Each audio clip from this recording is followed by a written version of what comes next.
High বন্ধু, রঘুপতি রাঘব রাজারাম পতিত পাবন সীতারাম। তো অনেক দিন ধরে আমি মানে চিন্তা ভাবনা করছিলাম, আপনারা হয়তো বুঝতে পারছেন। ফেসবুকে আমি স্ট্যাটাস দিয়েছিলাম, তো আপনারা অনেকেই সাপোর্ট করেছেন, অনেকেই করেছেন, কিন্তু খারাপ লাগলো এটাই, কেউ একটা লাইক পর্যন্ত করে যাননি আপনারা। আজকে চলে এলাম আমাদের যে ভিডিওটা নিয়ে আসতে চলেছি, আজকে আলোচনাটা যেটা করব, সেটা দেখুন এই বিষয় নিয়ে। কারণ শুধু ভারতবর্ষের নয়, গোটা বিশ্বের মধ্যে একটা খুবই আনন্দ একটা ব্যাপার এটা। 140 কোটি জনসংখ্যা বললে আমাদের ভুল হবে, ঠিক আছে? 800 কোটি জনসংখ্যার যে একটা ঈশ্বরের প্রতি একটা ভালোবাসা, গোটা বিশ্বের ইতিহাসে আজকে মানে ঐতিহাসিক দিন এ বছরটা, যেটা সম্ভব হয়েছে আমাদের সকল সনাতন ধর্মে, হিন্দু ধর্মের প্রতিটা মানুষের কল্যাণ অর্থে। দেখুন আমরা তো সকলে মানে কি ভগবানের ঈশ্বরের উপর নির্ভরশীল, আমরা ঈশ্বরের অবতার। প্রতিটা মানুষের মধ্যে ঈশ্বর লুকিয়ে আছে, এটা আমার বিশ্বাস। তার উপর ভিত্তি করে আজকের যে আলোচনাটা করব, বহু বহু বছর ধরে এই যে দিনটা, এই দিনটার জন্য মানুষ অপেক্ষা করে আসছিল। তো সকলের সহযোগিতায় বা বর্তমান পরিস্থিতি অনুযায়ী আজকের যে 22 তারিখ, জানুয়ারি 22 তারিখ 2024, সামনে আর মাত্র কয়েকটা দিন তো হতে চলেছে আমাদের ঈশ্বরের মানব যে একটা অবতার, শ্রীরামের যে একটা রামায়ণের যে কাহিনী অযোধ্যার বুকে হতে চলেছে একটা ঐতিহাসিক জিনিস। সেই বিষয় নিয়ে আমরা নানা বিষয়ে জানবো। দেখুন এই বিষয়গুলো নিয়ে আপনি অনেক ভিডিও পেয়ে যাবেন, ফেসবুক ইউটিউব এখন তোলপাল করে উঠছে, ঠিক আছে? ওটা বড় কথা নয়। আমি অ্যাকচুয়ালি নানা রকমের ভিডিও আসছে। তো কেউ বলছে মন্দির তৈরি নিয়ে, কেউ বলছে মূর্তি তৈরি নিয়ে, কেউ বলছে পুরোহিত বিষয় নিয়ে, নানা রকম বিষয় নিয়ে নানা রকম ভিডিও আসছে। কিন্তু ওটা একটা একটা ভিডিও আপনাকে আলাদা আলাদা করে দেখতে হচ্ছে। তো আমি একটু চিন্তা করলাম যে যদি একটু ভিডিওটা হয়তো বড় হবে, স্কিপ করবেন না, যদি একটা ভিডিওর উপর ভিত্তি করে বেস করে যদি আমরা সব কিছু জানতে পারি, তাহলে হয়তো আমাদের এইটা বেটার হবে। তাহলে আমাদের অন্য জায়গায় আর গিয়ে খুঁজতে হবে না, এই জায়গাটি আপনি সব কিছু ডিটেলস পেয়ে যাবেন। তারপর এই ভিডিওটি একটু লম্বা হবে, ঠিক আছে? কারণ অনেক আগে করা দরকার ছিল, একটু দেরি করে ফেললাম, কারণ প্রতিটা কালেকশান স্টেপ বাই স্টেপ আনার জন্য। তো আমি আপনাদের বলেছিলাম যে 10 তারিখ আমাদের খুব তাড়াতাড়ি আনবো ভিডিও। তা আশা করি আপনারা টাইটেল থাম্বনেল দেখে হয়তো বুঝতে পেরেছেন। তো ঠিক আছে, ভিডিওটি শুরু করার আগে তো দেখুন, ভিডিওটি শুধুমাত্র শ্রোতা বিনোদনের জন্য, ঠিক আছে? কোনো জাতি, ধর্ম, ব্যক্তি বিশেষ বা ব্যক্তি মতনে আঘাত করার জন্য আমার উদ্দেশ্য না। ভিডিওতে বলা সমস্ত কথা, ঠিক আছে? ভিডিওতে বলা সমস্ত কথা বিভিন্ন প্রতিবেদন, হ্যাঁ, পৌরাণিক কাহিনী ও জনশ্রুতি থেকে নেওয়া হয়েছে, বিভিন্ন জায়গা থেকে নেওয়া হয়েছে। এই চ্যানেলের কর্তৃপক্ষ কোনোভাবেই দায়ী নয়, ঠিক আছে? অ্যাকচুয়ালি আমার বলার উদ্দেশ্য হলো এটা কোনো জাতি, ধর্ম, ব্যক্তি বিশেষকে আঘাত করার জন্য ভিডিওটি নয়। হয়তো ভিডিওটির মধ্যে কোনো রকম ভুল কথা হয়তো হতে পারে, কিন্তু এটা আমাদের মেন উদ্দেশ্য না। আমাদের উদ্দেশ্য এটাই হলো, পুরো রামায়ণ যে সিরিজটা যদি আমি আপনাদের কাছে তুলে ধরি, তাহলে হয়তো আমি এই জিনিস শেষ করতে পারবো না। কারণ এ থেকে পুরো রামায়ণটা আমাদের পুরো শিক্ষাটা দিয়ে গেছে সমাজকে, ঠিক আছে? এক একটা জিনিস, এক একটা কাহিনী, এক একটা কি বলবো, প্রতিটা পদক্ষেপে আমাদের শিক্ষা দিয়ে গেছে, যেগুলো আমরা পরবর্তী ভিডিওতে আমরা আলোচনা করব, পরবর্তী ভিডিও তুলে ধরবো। তো খুবই হয়তো আশা করি ভালো লাগবে, কিন্তু আমরা সেগুলো ফলো করি না। আমরা শুধু মুখেই বলি জয় শ্রীরাম জয় শ্রীরাম, কিন্তু জয় শ্রীরাম রামের যে চরিত্র, ঠিক আছে, শুধু রামের নয়, ভরতের চরিত্র, মহান চরিত্র, ঠিক আছে? ভরত কি বলবো, রাম তো আমাদের সপ্তম অবতার, ভগবান বিষ্ণুর সপ্তম অবতার। কিন্তু অ্যাকচুয়ালি এই যে অবতার, এই অবতার জিনিসটা হলো অ্যাকচুয়ালি যে রাম শুধু ভগবানের অবতার ছিলেন না, ঠিক আছে? সে ছিলেন ধর্ম ও মর্যাদার অবতার ছিলেন। হ্যাঁ, তারপরে এই যে একটা শিক্ষা, ঠিক আছে, এখান থেকে আমাদের একটা শিক্ষা নিতে হবে। ভরত, লক্ষ্মণ, সীতা যে চরিত্র থেকে আমরা যে শিক্ষা নেব, ব্যাক টু ব্যাক আনবো আপনাদের কাছে, ভিডিও তুলে ধরবো। লাস্ট আমি বলে দেবো যে কোন কোন ভিডিওগুলো আসতে চলেছে। তো এই সমস্ত ভিডিও আপনি প্রতিদিন সন্ধ্যে 6টায় আপনি পাবেন, প্রতিদিন। চেষ্টা করবো আমি প্রতিদিন, তবু মাঝখানে হয়তো এক একদিন গ্যাপ যেতে পারে, কারণ কন্টিনিউ আনতে গেলে তো একটু করতে হবে, বুঝতেই পারছেন, ইউটিউব আছে, ফেসবুক আছে। ঠিক আছে, চলুন আজকের যে আলোচনাটা করবো সেটা হচ্ছে অযোধ্যার যে রাম মন্দির নির্মাণ প্রতিষ্ঠা, ঠিক আছে? এই বিভিন্ন খুঁটিনাটি নিয়ে আজকে আলোচনা করব। আমরা 7টা পয়েন্টের উপর ভিত্তি করে আজকে আলোচনা করব। যে 7টা গুরুত্বপূর্ণ পয়েন্টের উপর ভিত্তি করে আমরা আজকে আলোচনা করব, সেটি প্রথম যে পয়েন্ট হচ্ছে মন্দির তৈরি, ঠিক আছে? তারপর হচ্ছে মূর্তি তৈরি, তারপর হচ্ছে পুরোহিত বিষয়, তারপর হচ্ছে উদ্বোধন, তারপর হচ্ছে অর্থনৈতিক অযোধ্যা, এই যে মন্দিরের ওপর ভিত্তি করে, ঠিক আছে, যে রাজ্যের মধ্যে মন্দিরের ওপর ভিত্তি করে যে অর্থনৈতিক অবস্থা, সেইটাকে আমরা তুলে ধরবো, ঠিক আছে? এবার হচ্ছে কিভাবে যাবেন, এইগুলো তো আপনি অনেক ভিডিও পেয়ে যাবেন, তবুও আমি আপনাদের কাছে বলে দেবো, ঠিক আছে? তো সবথেকে গুরুত্বপূর্ণ যে লাস্ট যে পয়েন্টটা নিয়ে আমরা আজ এই ভিডিওতে আলোচনা করব, সেটা হচ্ছে মন্দিরের ভিতরে আপনাকে কি কি সাবধানতা অবলম্বন করতে হবে। যেগুলো সাবধানতা অবলম্বন করতে হবে, যেগুলো মানে মন্দির কর্তৃপক্ষ গাইডলাইন দিয়েছে, যেগুলো যেই নিয়মগুলো আপনাকে মেনে চলতে হবে, সেই সব জিনিসগুলো আমরা আজকে এই 7টা পয়েন্ট নিয়ে ব্যাক টু ব্যাক আলোচনা করবো পরস্পর। চলুন তাহলে আজকে প্রথম যে ব্যাপারটা নিয়ে আলোচনা করবো, সেটা মন্দিরের উপর ভিত্তি করে মন্দির তৈরিতে। খুব ছোট করে চেষ্টা করবো ভিডিওটি ছোট করার, ঠিক আছে? চলুন তাহলে আজকে আলোচনা করে নিই আমরা মন্দির তৈরি। প্রথম যে পয়েন্টটা বলবো, মন্দির তৈরি। তাহলে মন্দির তৈরি প্রথমেই আসছে আমাদের যে 2587 মানে জায়গা থেকে, আমাদের 2587 জায়গা থেকে আমাদের মাটি এসেছে। তো খুবই মানে গুরুত্বপূর্ণ জায়গা থেকে মাটি এসেছে, ঠিক আছে? তো এর যে নকশাটা তৈরি করেছেন, যিনি মন্দিরের নকশাটা তৈরি করেছেন, তিনি হচ্ছে চন্দ্রকান্ত ভাই সম্পুরা, ঠিক আছে? ইনি হচ্ছে আমাদের মন্দিরের, যে অযোধ্যা রাম মন্দিরের, সেই তিনি নকশাটা তৈরি করেছেন।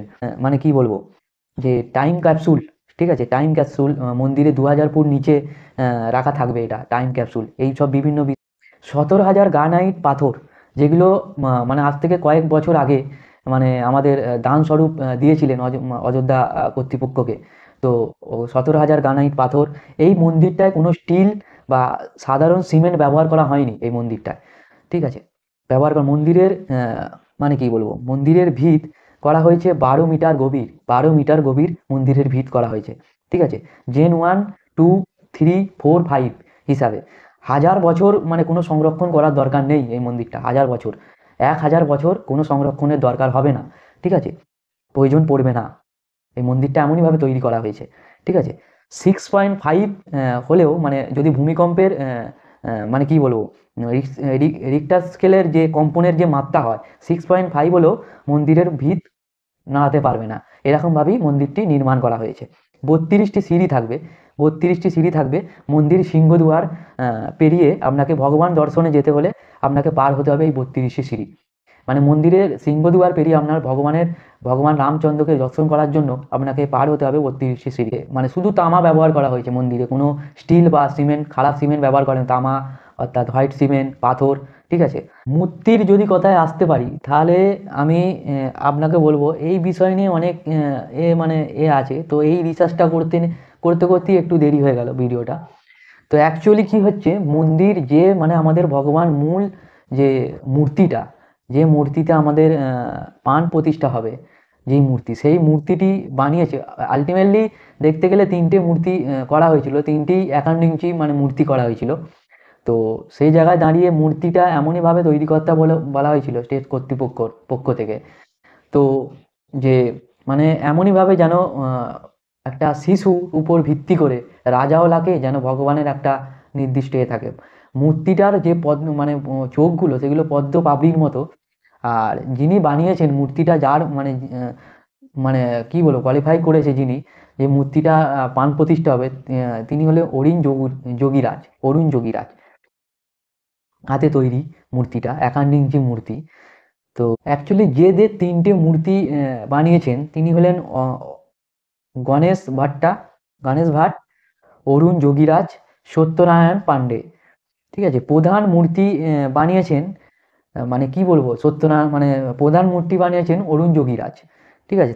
মানে উনার মূর্তিকেই মানে প্রাধান্য দেওয়া হয়েছে বিশেষ করে, যেটা আমাদের প্রাণ প্রতিষ্ঠা করা হবে। তো দেখুন, জাতি ধর্ম বর্ণ নির্বিশেষে আমরা সকলে বছরের পর বছর মানবতার কথা বলছি, ঠিক আছে? আসি তাহলে মূর্তি আমাদের মেন। আজ মানে যে মূর্তিটি বানানো সম্পূর্ণ কালো পাথর দিয়ে, মূর্তিটার মধ্যে কোনো রকম জল বা কোনো রকম দুধ জল মানে কোনো রকম দাগ হবে না, এমনইভাবে মূর্তিটা করা হয়েছে। খুব সুন্দর একটি মূর্তি বানিয়েছেন। তো মূর্তিটি এমনইভাবে বানানো হয়েছে, একান্ন ইঞ্চি এই মূর্তিটি প্রতি বছর নাও মানে রামনবমীর দিন দুপুর 12টায় সূর্যের রশ্মি মানে কপালে এসে পড়বে, ভগবান রামের কপালে এসে পড়বে, যে মূর্তিটি বানানো হয়েছে, ঠিক আছে? ভারতীয় বিশেষজ্ঞদের মতে, বিজ্ঞানীদের মতে এটি তৈরি করা হয়েছে। দেখুন, সাধারণ সম্পাদক হচ্ছে চম্পক রায়। ইনার মতে 5 বছর বয়সের এই মূর্তিটি খুব সুন্দরভাবে তৈরি করেছেন আমাদের অরুণ যোগীরাজ স্যার, ঠিক আছে? তো ওনাকে অসংখ্য ধন্যবাদ দেব। ঠিক আছে, চলুন এবার আমরা আলোচনা করে নেব পুরোহিত বিষয় নিয়ে। দেখুন, অযোধ্যা রাম মন্দির বলে কথা, ঠিক আছে? মানে কোনো মানে কি বলবো, কোনো মানে এলিথেলি তো পুরোহিত লাগবে না। তো পুরোহিত বাছাই করার জন্য অনেক মানে হয়েছে যে অযোধ্যা রাম মন্দির পুজো করবেন পিএইচডি, তিনি প্রচুর শিক্ষিত, আমরা জেনে নেব পান্ডুয়া মোহিত পান্ডে, পিএইচডি ডিগ্রি আছে ওনার। ঠিক আছে, রাম মন্দির ট্রাস্ট কর্তৃপক্ষ উনাকে সিলেক্ট করেছেন। তো হাজার হাজার পুরোহিতের মধ্যে ইন্টারভিউর মাধ্যমে বেছে নেওয়া হয়েছে ওনাকে। ঠিক আছে, 20 জনকে শর্টলিস্ট করা হয়েছিল। ঠিক আছে, তো বেছে নিয়েছেন মানে কি হাজার হাজার পুরোহিতের মধ্যে ইন্টারভিউর মাধ্যমে উনাকে বেছে নেওয়া হয়েছে মোহিত পান্ডেকে। ঠিক আছে, তো 20 জনকে মানে 3000 পুরোহিতের মধ্যে থেকে 20 জনকে শর্টলিস্ট করা হয়েছিল। ঠিক আছে, তারপর পছন্দ ছিল এই পুরোহিত, অর্থাৎ দুধেশ্বরনাথ বৈদ্যপীঠের ছাত্র, দুধেশ্বরনাথ বৈদ্যপীঠের ছাত্র ছিলেন তিনি। 7 বছর পর্যন্ত তিনি সামবেদের উপর, এখন তো আমরা কেউ বেদ চর্চা করি না, না, বেদ, এই 4টি বেদ মানুষের জীবন পরিবর্তন করে দিতে পারে। যখন আমি এই বেদের বিষয় না, আমি কিন্তু বেদ পড়িনি, পুরাণ পড়িনি, কিচ্ছু নেই, রামায়ণ পড়িনি, কিচ্ছু পড়িনি। ঠিক আছে, কিন্তু যদি একটু হলেও যদি মন দেয়া যায় বেদের উপর ভিত্তি করে, এই 4টে বেদ যে যিনি পড়বে জীবনে সার্থক হয়ে যাবে। বেদই হচ্ছে আমাদের প্রাচীন গ্রন্থ। হয়তো আপনারা দেখতে পাচ্ছেন, ভিডিওর ডিসক্রিপশানে আমি লিঙ্ক দিয়ে রাখবো, আপনাদের ভিডিওটি দেখবেন। ঠিক আছে, মানে প্লে লিস্টের আমি লিঙ্ক দিয়ে রাখবো, আপনি এই চ্যানেলেই পেয়ে যাবেন বেদ কি। বেদের পরিচয় শুধু দিয়েছি, বেদের উপর ভিত্তি করে যদি ভিডিও আনতে হয় তাহলে আপনাকে অনেক মানে দূর যেতে হবে। ঠিক আছে, ঋগ্বেদ আছে, সামবেদ। তো যাই হোক, আমরা যেই বিষয়টি নিয়ে আলোচনা করছিলাম সেটি হচ্ছে, ইনি হচ্ছে সামবেদের ওপর মানে পণ্ডিত, ইনি সামবেদের উপর শিক্ষা লাভ করেছিলেন। ঠিক আছে, এটি একটি কঠিন অধ্যায়, সামবেদ মানে কঠিন অধ্যায় খুব। ঠিক আছে, এর ওপর শিক্ষা লাভ করেন, দক্ষতা অর্জন করেন, তিরুপতি আচার্য ডিগ্রি মানে লাভ করেন ইনি, পিএইচডি প্রস্তুতি নিচ্ছেন বর্তমানে। হতে গেলে পুরোহিতের হতে হবে পরিশ্রম জ্ঞানী, বয়স 20 থেকে 30-এর মধ্যে হতে হবে। ঠিক আছে, মানে রামচন্দ্রের দীক্ষা নিতে হবে। ঠিক আছে, তো গুরুকুল শিক্ষা নিতে হবে, এই বিভিন্ন গাইডলাইন মেনেই করা হয়েছে। ইনাদের মাইনে শুরু হবে 15,500 থেকে শুরু হবে। তো একটি খুব সাধারণভাবে আপনাদের কাছে পুরোহিতের বিষয় নিয়ে একটু তুলে ধরলাম। তো দেখুন, ভিডিওটি অনেকটা লম্বা হয়ে যাবে, সেই কারণে আমাদের ছোট ছোট করে কিছু কিছু পয়েন্ট দেওয়া হচ্ছে। এবার আমরা আসবো যে বিষয়টি নিয়ে, সেটা খুবই গুরুত্বপূর্ণ। সেটা হচ্ছে যে আপনি মানে কিভাবে আপনি সেই অযোধ্যা যেখান থেকেই হোক, কিভাবে আপনি অযোধ্যায় পৌঁছাবেন। ঠিক আছে, কত খরচ পড়বে, সমস্ত কিছু বিষয় নিয়ে আমরা জেনে নেবো। দেখুন, অযোধ্যায় যেতে গেলে আপনার বাস, ট্রেন, প্লেনেরও ব্যবস্থা হয়েছে। তা আমরা পরে অর্থনৈতিক অযোধ্যার উপর জেনে নেব। ঠিক আছে, পরবর্তী পয়েন্টে। তো সবের ব্যবস্থা আছে। আপনি কলকাতা বিমানবন্দর থেকে আপনি প্লেনে করে যেতে পারবেন। ঠিক, 7,000 থেকে আপনার 12,000 টাকার মতো আপনার খরচা পড়বে প্লেনে করে। ঠিক আছে, সময় সব ঠিক থাকলে প্রায় 5 ঘন্টা আপনার পৌঁছে দেবে আপনাকে। যদি সময় ঠিক থাকে তাহলে আপনাকে 5 ঘন্টায় পৌঁছে দেবে প্লেনে করে। ট্রেনে নামতে হবে আপনাকে অযোধ্যায় বা ফৌজবাদ জংশন। ডোন এক্সপ্রেস, যেটা আমাদের এক্সপ্রেস আছে, এটা ওনার ভাড়া আছে 1710 টাকার মতো। ঠিক আছে, তো এর আবার বিভিন্ন ক্লাস আছে। ঠিক আছে, খরচা হবে তো মোটামুটি 1895 টাকার মতো, 1710 থেকে 1895 এরকম। পরবর্তীকালে আবার বুলেট ট্রেনও আনার ব্যবস্থা বন্দে ভারত এক্সপ্রেস আনবে। 4 চাকা করে আপনি যেতে পারেন। কলকাতা থেকে আপনি অযোধ্যার দূরত্ব 980 কিলোমিটার। 980 কিলোমিটার আপনি একদিন লাগবে এটি যেতে গেলে 4 চাকা করে, মানে যে কোনো 4 হুইলার করে। ঠিক আছে, 3,000 থেকে 4,000 টাকার মতো পর্যন্ত আপনার খরচা হতে পারে। হোটেল এক রাত মোটামুটি 8,000। ঠিক আছে, তারপর নীলকণ্ঠ নামে এক হোটেল হচ্ছে, যেটা হলো 10,000 মানে 300-র মতো এরকম এক রাতের ভাড়া নেবে। ঠিক আছে, 7,000-এর নিচে অনেক হোটেল, 7,000-এর নিচে কোনো হোটেল নেই, বর্তমানে প্রস্তুতি চলছে, হয়তো এসে যাবে। ঠিক আছে, তো এই একটা সাধারণ আপনাদের যাতায়াতের ব্যাপারটা বললাম। এবার উদ্বোধন তো আমরা সকলেই জানি, 22শে জানুয়ারি 2024-এ আমাদের ভগবান রামচন্দ্রর যে মূর্তি, সেই মূর্তি প্রাণ প্রতিষ্ঠা হবে। ঐতিহাসিক দিন ওইটা। ঠিক আছে, ইতিহাসের পাতায় স্মরণীয় হয়ে থাকবে এই দিনটি। ঠিক আছে, তো যাই হোক, এবার আমরা জেনে নেব যে কি কি মানে খুবই দুটো গুরুত্বপূর্ণ যে পয়েন্টটা, যেটা হলো অর্থনীতি অযোধ্যা, আর যেটা বাকি আছে যেটা হলো সাবধানতা অবলম্বন করতে হবে মন্দিরের ভিতরে। ঠিক আছে, তো যে সাবধানতাগুলো অবলম্বন করতে হবে সেগুলো আমরা জেনে নেব। দেখুন, ঢুকতে পারবে না রাম মন্দিরে কোনো দিন যদি এই 5টি কথা আপনি ভুলে যান, এই 5টি ভুল যদি আপনি করেন, তাহলে সারা জীবনের মতো আপনার দরজা বন্ধ হয়ে যেতে পারে এই রাম মন্দিরের, অযোধ্যা রাম মন্দিরে। তো সেই যে 5টা বিষয় সেটা আমরা জেনে নেব। বিনা অনুমতিতে ছবি তোলা যাবে না। প্রথমটা হলো বিনা অনুমতিতে ছবি তোলা যাবে না। কারণ ওখানে কোনো রকম মানে করা যাবে না ওখানে। ছবির কোনো ব্যাপার নেই ওখানে। কোনো রকম মানে কি পকেটমারি চলবে না ওখানে। পকেটমারি বা কোনো অপরাধ অন্যায় কাজ করা যাবে না। 2 নম্বর পয়েন্ট। ঠিক আছে? বা নানা রকম চুরি-চামারি যে পকেটমারি যেগুলো হয় সেগুলো আপনাদের ওখানে কোনো রকম বরদাস্ত করা হবে না। কারণ ওখানে হাই কোয়ালিটি মানে বিভিন্ন সিসিটিভি মানে মন্দির চত্বরে টোটাল করানো আছে। ঠিক আছে? 3 নম্বর যেটা হচ্ছে আপনার পানের পিচ বা গুটখা খাওয়া এরকম কিছু বিষয়ের ওপর কোনো কিছু খাওয়া তো যাবেই না, প্রায় পান, পিচ ফেলা যাবে না। পিচও ফেলা যাবে না মন্দিরের ভিতরে। ঠিক আছে? 4 নম্বর হচ্ছে মন্দিরের সম্পত্তিতে আঘাত করা যাবে না। মানে ক্ষতি করা যাবে না কোনো মন্দিরে, যে কোনো সম্পত্তিতে আপনাকে ক্ষতি করা যাবে না, মন্দিরের কোনো ক্ষতি করা যাবে না। 5 নম্বর হচ্ছে মন্দিরের পবিত্র রক্ষা করতে হবে আপনাকে। ঠিক আছে? কোনো অপবিত্র নষ্ট মানে উম কাজ বা কোনো বিষয়, বিভিন্ন বিষয় আছে এর মধ্যে বিভিন্ন বিষয় আছে। তো কোনো রকম মানে অপবিত্র কাজ আপনাকে করা চলবে না। তো এই একটা সাধারণ 5টি সাবধানতা আমরা যদি মানতে পারি, তাহলে হয়তো আমাদের পক্ষে ভালো হবে। কারণ অনেকেই তো ভাবছেন যে যাবেন, তো এই বিষয়গুলো আমাদের মাথায় রাখতে হবে।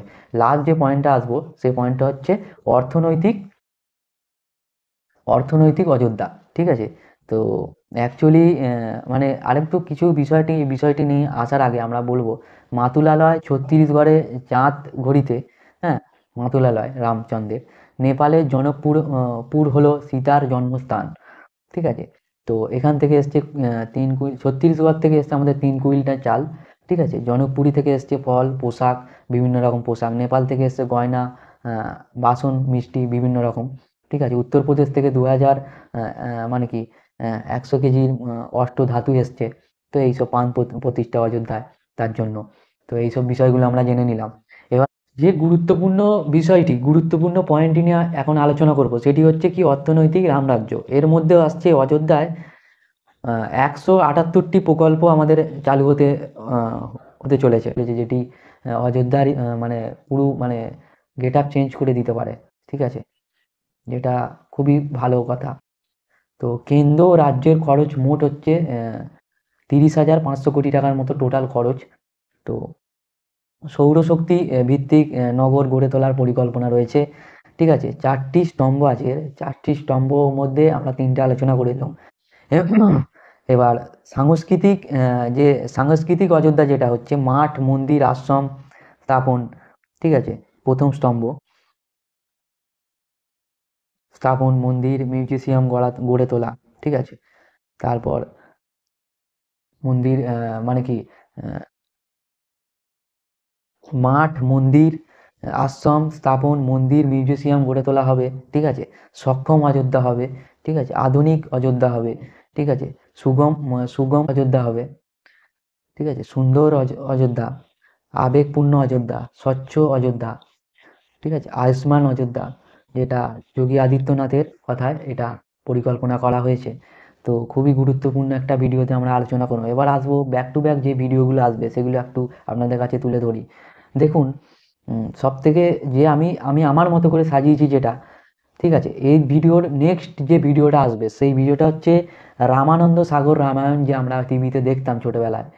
মানে উনাদের যে মানে কি বলবো, উনাকে আমি সত্যি মানে উনাকে প্রণাম জানাই। উনি যেভাবে এই যে রামানন্দ সাগর যে রামায়ণটা আপনারা দেখতেন টিভিতে প্রতিদিন, সেই রামায়ণের যারা অভিনেতা অভিনেত্রী ছিলেন, ঠিক আছে, সকলকে আমার প্রণাম জানাই। ঠিক আছে? তো যারা আজকে আমাদের কাছে আমাদের ছেড়ে চলে গেছে, সেই ভিডিও মানে যাদের মৃত্যু হয়ে গেছে, তাদের সেই ভিডিও আমরা আজকে তুলে ধরবো পরবর্তীতে। ঠিক আছে? দ্বিতীয় যে ভিডিও যার পর রামায়ণের পরিচয় নেব আমরা, বাল্মীকি মানে যে রচিত যে রামায়ণের পরিচয় জানবো বিভিন্ন বিষয়ে। তারপরের ভিডিওটি আসবে গোস্বামী তুলসীদাসের রচিত যে রামচরিতমানস, আমাদের কলিযুগে যে আমাদের তুলসীদাস।